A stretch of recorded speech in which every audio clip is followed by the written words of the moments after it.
செய்திகளுக்கு பிரதான அனுசரணை வழங்குவோர் பரேச லாஷப்பல் விடி கேஷ் அண்ட் கேரி காஸ்லே கோனேஸ் விடி சூப்பர் ஸ்டோர்.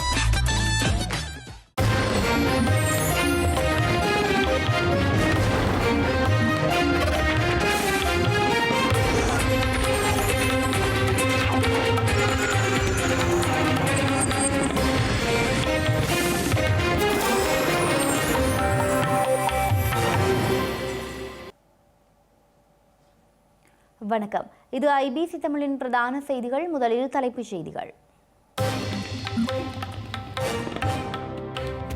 சிவப்பு அரிசி தட்டுப்பாட்டிற்கு மத்தியில் இலங்கையில் தைப்பொங்கலை கொண்டாட தயாராகும் மக்கள், களை கட்டும் வியாபாரம். சீனாவுக்கு இன்று இரவு பயணம் செய்யும் ஸ்ரீலங்கா ஜனாதிபதி, பல புரிந்துணர்வு ஒப்பந்தங்களில் கைச்சாத்திட திட்டம். கொழும்பு துறைமுகத்தில் தேங்கியுள்ள கொள்கலன்கள், 7 நாட்களும் பணியாற்றவுள்ள சுங்க அதிகாரிகள். கோவையில் பாஜக அலுவலகம் மீது மாட்டிறைச்சி வீசி போராட்டம், ஆதி திராவிடர் கட்சி உறுப்பினர்கள் கைது. காசாவில் உடனடி யுத்த நிறுத்தத்திற்கு ஜோ பைடன் அழைப்பு, டிரம்பின் பதவியேற்பிற்கு முன்னர் மோதலை நிறுத்த அழுத்தம். இனி விரிவான செய்திகள். உழவுக்கு உறுதுணையாக இருக்கும் இயற்கைக்கும் ஏனைய உயிர்களுக்கும் நன்றி தெரிவிக்கும் தைத்திருநாள் நாளை கொண்டாடப்படவுள்ள நிலையில் இலங்கையில் பொங்கல் பொங்குவதற்குரிய சிவப்பரிசிக்கு பாரிய தட்டுப்பாடு நிலவும் நிலையில் மக்கள் பொங்கலுக்கு தயாராகி வருகின்றனர். இலங்கையில் சிவப்பரிசி தட்டுப்பாடு, தேங்காய் விலை உயர்வு உள்ளிட்ட பொருட்களின் விலை உயர்வுக்கு மத்தியிலும் தமிழர் தாயகம் உள்ளிட்ட நாட்டின் பல பகுதிகளிலும் உள்ள மக்கள் தைப்பொங்கல் தினத்தை கொண்டாட ஆயத்தமாகி வருகின்றனர். சிவப்பரிசிக்கு தட்டுப்பாடு நிலவும் நிலையில் மக்கள் பொங்கலுக்காக வெள்ளை அரிசியினை கொள்வனவு செய்து வருகின்றனர். உழவர் பெருநாளான தைத்திருநாளினை கொண்டாடுவதற்கு உலகமெங்கும் வாழும் இந்து மக்கள் ஆயத்தமாகி வருகின்றனர். அந்த வகையில் வடக்கு கிழக்கில் உள்ள தமிழ் மக்கள் அதிகளவிலான பொருள் கொள்வனவில் ஈடுபட்டு வரும் நிலையில் யாழ்ப்பாணத்தில் மண்பானை தயாரித்து மற்றும் விற்பனை அமோகமாக இடம்பெற்று வருகின்றது. அதே நேரம் கரும்பு உள்ளிட்ட பொங்கலுக்கு தேவையான பொருட்களை மக்கள் கொள்வனவு செய்து வருகின்றனர்.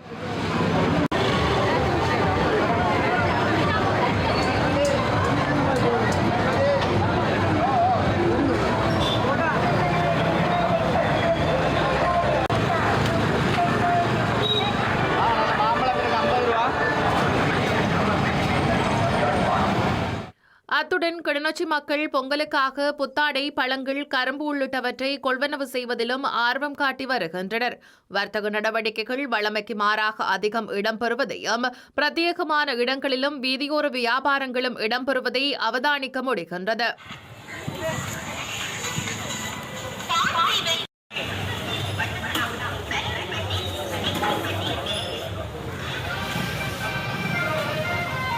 மன்னார் மாவட்டத்திலும் பொங்கல் கொண்டாட்டங்களுக்கான பொருட்கொள்வனவில் மக்கள் ஈடுபட்டு வருகின்றனர். உணவுப் பொருட்கள், பானை, கரும்பு உள்ளடங்கலான பொருட்களை மக்கள் ஆர்வத்தோடு கொள்வனவு செய்வதை நகர்ப்பகுதியில் அவதானிக்கக்கூடியதாக உள்ளது. வவுனியாவிலும் தமிழ் மக்கள் தைப்பொங்கல் திருநாளினை கொண்டாடுவதற்காக பொங்கல் பானைகள் மற்றும் புத்தாடைகள், பட்டாசுகளை, கரும்புகள் வேண்டி செல்வதை அவதானிக்கக்கூடியதாக இருந்தது. கடந்த வருடத்தை விட அதிகளவான மக்கள் பொங்கல் பொருட்களை கொள்வனவு செய்வதை அவதானிக்கக்கூடியதாக உள்ளது.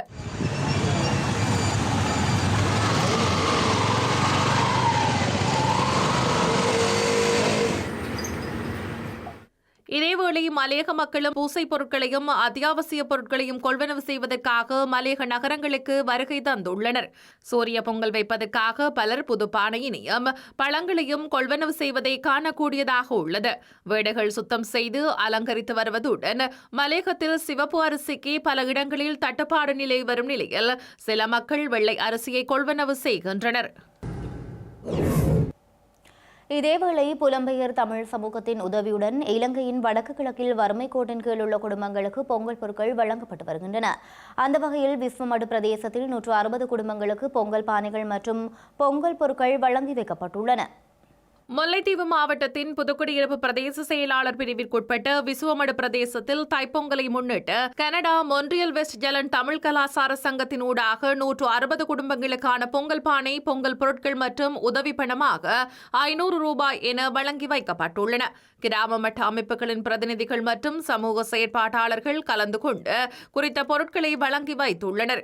கனடா மொன்றியல் வெஸ்ட் ஜெலன் தமிழ் கலாசார சங்கம் தமிழர்களின் மரபு திங்கள் தினத்தை முன்னிட்டு தொடர்ச்சியாக 3வது ஆண்டாக இந்த பொங்கல் பொருட்களை வழங்கி வைத்துள்ளது. சீனாவுக்கான 4 நாள் உத்தியோகபூர்வ விஜயம் மேற்கொண்டு ஸ்ரீலங்கா ஜனாதிபதி அன்றகுமார திசாநாயக்க இன்று இரவு இலங்கையிலிருந்து புறப்படவுள்ளார். ஜனாதிபதியின் சீன விஜயத்தின் போது இரு நாடுகளுக்கும் இடையே பல புரிந்துணர்வு ஒப்பந்தங்கள் கைச்சாத்திடப்பட உள்ளன. சீன ஜனாதிபதி ஜி ஜின்பிங்கின் அழைப்பின் பேரில் ஸ்ரீலங்கா ஜனாதிபதி அனுரகுமார திசாநாயக்க நாளை முதல் 17ஆம் தேதி வரை சீனாவிற்கு உத்தியோகபூர்வ விஜயம் மேற்கொள்ளவுள்ளார். இந்த விஜயத்தின் போது ஜனாதிபதி அனுரகுமார திசாநாயக்க சீன ஜனாதிபதி ஷி ஜின்பிங் மற்றும் சீன பிரதமர் லீ கியாங் மற்றும் ராஜதந்திரிகளை சந்திக்க உள்ளார். அத்தோடு தொழில்நுட்பம், விவசாயம், வறுமை ஒழிப்பு உள்ளிட்ட துறைசார் பலகள பயணங்களிலும் ஜனாதிபதி பங்கேற்க உள்ளதோடு பல உயர்மட்ட வர்த்தக கூட்டங்களிலும் பங்கேற்க உள்ளார். இந்த விஜயத்தின் போது இரு நாடுகளுக்கும் இடையே பல புரிந்துணர்வு ஒப்பந்தங்கள் கைச்சாத்திடப்படவுள்ளன. இரு நாடுகளுக்கும் இடையிலான நீண்டகால உறவுகளை மேலும் வலுப்படுத்துவதில் இந்த விஜயம் முக்கியமாக கருதப்படுகின்றது. இதனூடாக இருதரப்பு பொருளாதாரம், வர்த்தகம் மற்றும் முதலீட்டு ஒத்துழைப்பை மேம்படுத்தும் என்று எதிர்பார்க்கப்படுகின்றது. ஸ்ரீலங்கா ஜனாதிபதியாக பொறுப்பேற்ற பின்னர் ஜனாதிபதி அனுரகுமார திசாநாயக்க மேற்கொள்ளும் 2வது வெளிநாட்டு உத்தியோகபூர்வ விஜயம் இது என்பதும் குறிப்பிடத்தக்கது. பயங்கரவாத தடை சட்டத்தின் கீழ் சிறைகளில் தடுத்து வைக்கப்பட்டுள்ள அரசியல் கைதிகளின் விடுதலையை வலியுறுத்தி இன்று திருகோணமலையில் கையெழுத்து போராட்டம் முன்னெடுக்கப்பட்டுள்ளது.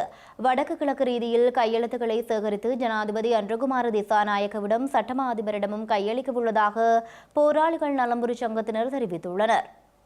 பல வருடங்களாக விசாரணை என்னும் பெயரில் சிறைகளில் தடுத்து வைக்கப்பட்டுள்ள அரசியல் கைதிகளை விடுதலை செய்ய கோரி வடக்கு கிழக்கில் தொடர் கையெழுத்து போராட்டங்கள் முன்னெடுக்கப்பட்டு வருகின்றன. அந்த வகையில் அரசியல் கைதிகளின் விடுதலையை வலியுறுத்தி இன்று திருகோணமலையில் கையெழுத்து போராட்டம் ஒன்று முன்னெடுக்கப்பட்டுள்ளது. குறித்த கையெழுத்து போராட்டமானது போராளிகள் நலன்புரி சங்கத்தின் ஏற்பாட்டில் திருகோணமலை சிவன் கோயிலடிக்கு முன்னால் இடம்பெற்றுள்ளது.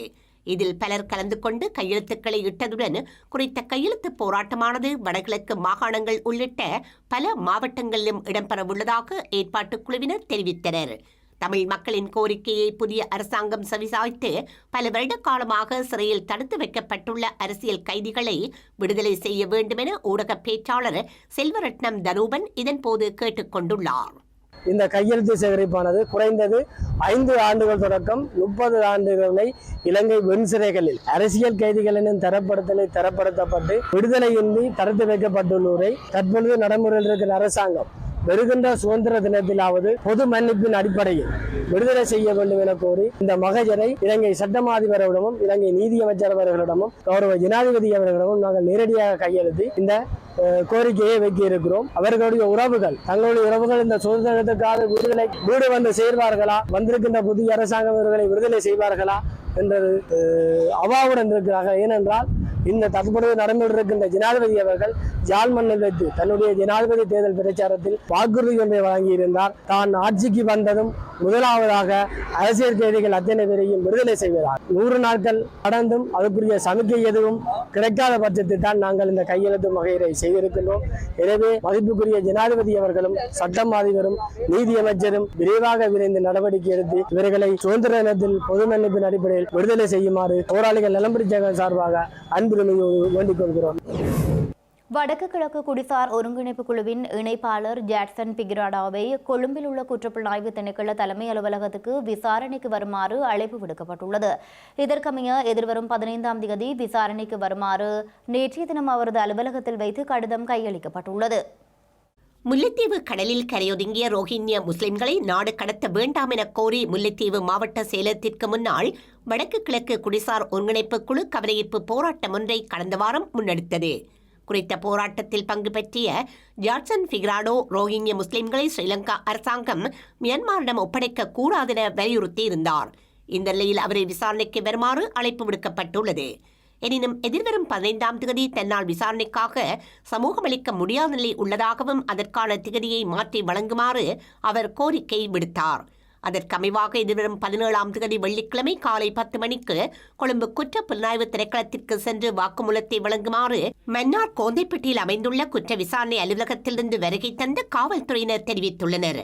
அனுரகுமார திசநாயக்கவின் ஆட்சி காலத்திலும் குடிசார் சமூகத்தினர் தொடர்ந்தும் அச்சுறுத்தப்படுவதாக விசனம் வெளியிடப்பட்டுள்ளது. இறக்குமதி செய்யப்படும் கொள்கலன்களை சுங்கத்துறை விடுவிப்பில் ஏற்படும் தாமதத்தை அடுத்து 4 நாட்களுக்குள் முடிவுக்கு கொண்டுவர தேவையான நடவடிக்கைகளை எடுக்குமாறு ஸ்ரீலங்கா ஜனாதிபதி அனுரகுமார திசாநாயக்க அதிகாரிகளுக்கு அறிவுறுத்தியுள்ளார். இறக்குமதி செய்யப்பட்ட கொள்கலன்களுக்கு அனுமதி வழங்கப்படும் செயற்பாட்டில் நிலுவையில் உள்ள தேக்கத்தை தீர்க்க இலங்கை சுங்க அதிகாரிகள் வாரத்தில் 7 நாட்களுக்குள் 24 மணி நேரமும் பணியாற்ற உடன்பாடு தெரிவித்துள்ளனர்.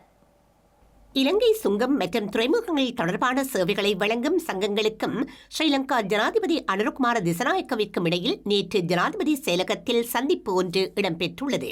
இதன்போது இலங்கை சுங்கம் உட்பட அரசு துறையில் நிலவும் பிரச்சினைகள் குறித்து ஆராய்ந்த ஜனாதிபதி துறைமுகம் தொடர்பான சேவைகளை வழங்கும் சங்கங்களின் பிரச்சினைகள் குறித்தும் விரிவாக ஆராய்ந்தார்.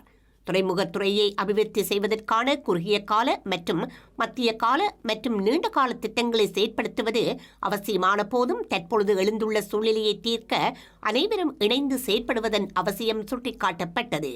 தற்பொழுது எழுந்த சூழ்நிலையை தீர்க்க ஜனாதிபதியின் அறிவுறுத்தல்களின்படி அரச மற்றும் தனியார் துறைகளுக்கிடையே உடன்பாடு எட்டப்பட்டுள்ளது. இறக்குமதி செய்யப்பட்ட கொள்கலன்களுக்கு அனுமதி வழங்கும் செயற்பாட்டில் நிலுவையில் உள்ள தேக்கத்தை தீர்க்க இலங்கை சுங்க அதிகாரிகள் வாரத்தில் 7 நாட்களும் 24 மணி நேரமும் பணியாற்ற உடன்பாடு தெரிவித்துள்ளனர். பரிசோதனை மட்டத்தில் உள்ள கொள்கலன்களை வைப்பதற்கான துரித நடவடிக்கையாக இடம் ஒதுக்க அமைச்சு முடிவு செய்துள்ளது. இதற்கமைய ப்ளூமெண்டல் பகுதியில் 5 ஏக்கர் காணியை பயன்படுத்த இதன்போது முடிவு செய்யப்பட்டது. ஜனவரி 31ஆம் தேதிக்குள் 2 ஏக்கர் நிலத்தை பெற்றுக் கொடுப்பதற்கும் எஞ்சிய நிலத்தை பிப்ரவரி 28ஆம் தேதிக்குள் வழங்குவதற்கும் முடிவு செய்யப்பட்டது. துறைமுக முனையத்தில் வேண்டுமென்று கொள்கலன் பாரவூர்திகளை நிறுத்தி வைத்திருப்பது கொள்கலன் போக்குவரத்து நெரிசல் உக்கிரமடைய காரணம் என அடையாளம் காணப்பட்டதால் இந்த கொள்கலன் பாரவூர்திகளை நிறுத்துவதற்கு பேலியகொட பகுதியில் காணியொன்றை வழங்க அரசாங்கம் உடன்பாடு தெரிவித்துள்ளது. இறக்குமதி செய்யப்பட்ட கொள்கலன்களுக்கு சுங்கத்துறை விடுவிப்பு வழங்குவதில் இலங்கை தர நிர்ணய நிறுவனம், உணவு ஆணையாளர் திணைக்களம், தாவர தனிமைப்படுத்தல் பிரிவு ஆகியவற்றில் ஏற்படும் தாமதங்கள் குறித்தும் இந்த கலந்துரையாடலில் கவனம் செலுத்தப்பட்டது. இந்த நிறுவனங்களில் ஊழியர் பற்றாக்குறை நிலவுவது குறித்து இங்கு கலந்துரையாடப்பட்டதுடன் அந்த வெற்றிடங்களை நிரப்பவும் சம்பந்தப்பட்ட அதிகாரிகளின் நலன்புரி கொடுப்பனவுகளை அதிகரிக்கவும் ஜனாதிபதி பணிப்புரை விடுத்தார்.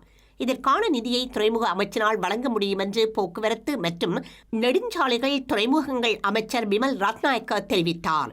இறக்குமதி செய்யப்பட்ட கொள்கலன்களுக்கு சுங்கத்துறை விடுவிப்புக்கான நேரத்தில் பணிக்கு வராத தடயவியல் எழுதுவினைஞர்கள் மீது ஒழுக்காற்று நடவடிக்கை எடுக்குமாறு தனியார் சங்கங்கள் ஜனாதிபதியிடம் கோரிக்கை விடுத்தன. இந்த ஊழியர்களை சரியான நேரத்தில் வேலைக்கு அழைத்து வரும் பொறுப்பு சம்பந்தப்பட்ட தனியார் நிறுவனங்களிடமே உள்ளதென்றும் அமைச்சர் பிமல் ரத்நாயக்க வலியுறுத்தினார். உணவு சார்ந்த பொருட்களுக்கு வெளிநாட்டு ஆய்வகங்களிலிருந்து பெறப்பட்ட சான்றிதழ்கள் கட்டாயம் என்பதையும் அதில் ஏதேனும் முறைகேடுகள் நடந்திருந்தால் அரசாங்க சட்டத்தின்படி நடவடிக்கை எடுக்கப்படுவதற்கு இறக்குமதியாளர்கள் உடன்பாடு தெரிவித்தனர். துறைமுக வளாகத்திற்குள் கொள்கலன்களை சுங்கத்துறை விடுவிப்பு வரையான காலம் வரை கட்டணமின்றி தரித்து வைப்பதற்கான காலத்தை 2 நாட்களாக குறைக்க முடிவு செய்யப்பட்டதாகவும் அடுத்த ஜூன் மாதத்திற்கு பிறகு இதனை 1 நாளாக குறைக்க எதிர்பார்ப்பதாகவும் அமைச்சர் தெரிவித்தார். இந்த அவசர கால செயல்முறையை ஜூன் 30ஆம் தேதி வரை தொடர நடவடிக்கை எடுப்பதாக தெரிவித்த அமைச்சர் பிமல் ரத்நாயக்க துறைமுகங்கள், சுங்கம் மற்றும் துறைமுகம் தொடர்பான ஏனைய சேவைகளை வழங்கும் தனியார் நிறுவனங்கள் யாவும் ஒரே குடும்பமாக செயற்பட வேண்டும் என்றும் கூறினார். தற்பொழுது வீதிகளில் நிறுத்தி வைக்கப்பட்டுள்ள கொள்கலன் வாகனங்களுக்கு காவல்துறை பாதுகாப்பு வழங்குமாறு இந்த கலந்துரையாடலில் பங்கேற்ற துறைமுக சேவை வழங்கும் சங்கங்கள் கோரிக்கை விடுத்தன.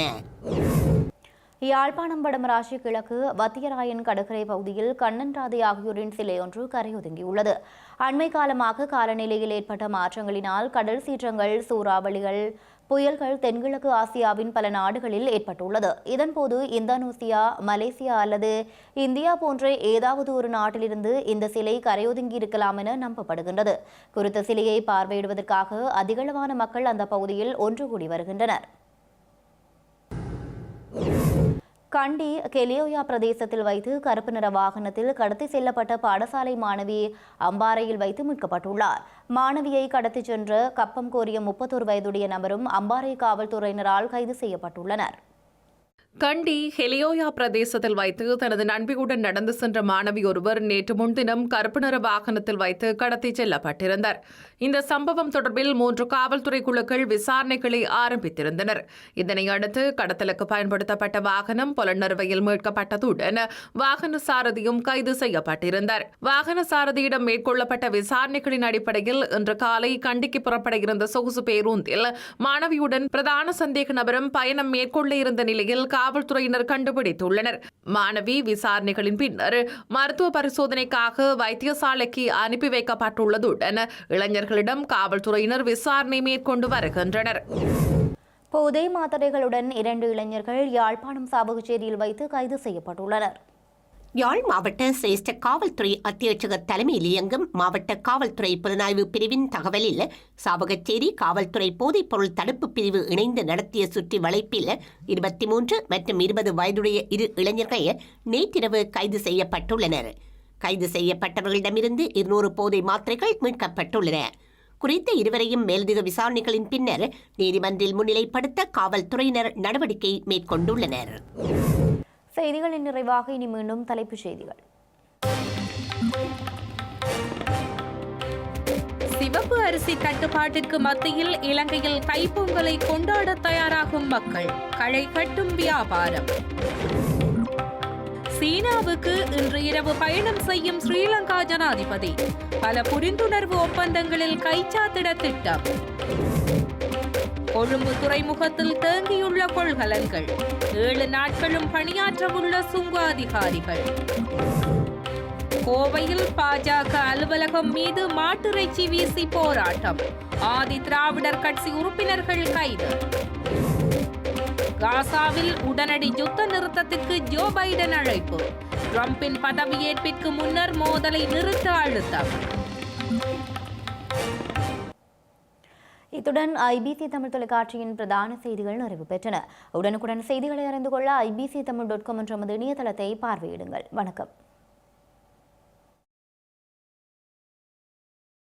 இல்லத்தரசிகள் எப்பொழுதும் உச்சரிக்கும் பெயர்கள் விடி கேஷ் அண்ட் கேரி, விடி சூப்பர் ஸ்டோர். இல்லங்கள் தோறும் சுவையான உணவு வகைகள் தயாரிக்க தேவையான அனைத்து பொருட்களும் ஓரிடத்தில் ஒரே நேரத்தில் தெரிவு செய்யலாம். சமையல் அறைக்கு தேவையான சமையல் பாத்திரங்கள், கிரைண்டர், மிக்சர், மரக்கறி வகைகள், கடல் உணவுகள், அரிசி முதல் அத்தனை தானிய வகைகளும் மலிவு விலைகளில் கிடைக்கின்றன. விஜயம் செய்யுங்கள். விடி கேஷ் அண்ட் கேரி, 11-15 ரோக்காய், பாரிஸ் 10, லா ஷப்பல்.